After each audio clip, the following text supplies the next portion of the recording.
দেখছেন গোস্ত ধুচ্ছি, ভাবছেন কি করব, এটা দিয়ে কাবাব তৈরি হবে। গোস্তগুলোকে ভালোভাবে ধুয়ে চিপে একটা গামলায় তুলে নিলাম। তারপর গোস্তগুলোকে একটা দা দিয়ে কিছুটা কুচিয়ে নিচ্ছি, যাতে মশলা ভালোভাবে গোস্তে প্রবেশ করে। তারপর এখন মশলার পালা। গোলমরিচ গুঁড়ো করছি, দেখতে পাচ্ছেন।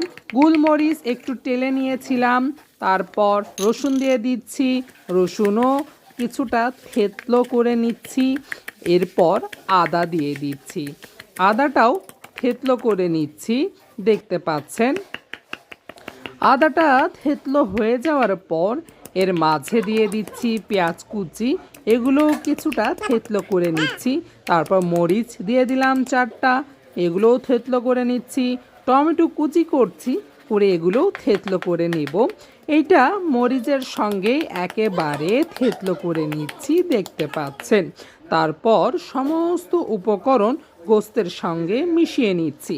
লেবু চিপে দিলাম, আর 3 ভাগের মতো, একটা লেবুর 3 ভাগের মতো গোস্তে দিয়ে দিচ্ছি। তারপর এখানে গুঁড়ো করে রাখা মশলাগুলো, থেতলো করে রাখা মশলাগুলো মিশিয়ে নিচ্ছি। এর মাঝে দিয়ে দিচ্ছি গরুর মাংসের মশলা।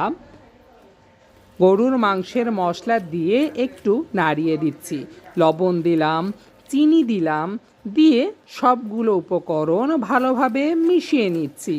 এর মাঝে দিয়ে দিলাম সরিষার তেল, দিয়ে আবার ভালোভাবে মিশিয়ে নিচ্ছি। সবগুলো উপকরণ ভালোভাবে মিশিয়ে নিয়ে এটা কিছুক্ষণের জন্য রেস্টে রেখে দিব। এখন চুলাতে তাপ বাড়ানোর চেষ্টা চলছে। বাস, কাবাব তৈরি হচ্ছে। এখন কাবাব খাওয়ার পালা, দেখতে পাচ্ছেন। কাবাবের সাথে রুটি, সালাদ, মেয়োনিজ নিয়ে পার্টি জমে উঠেছে।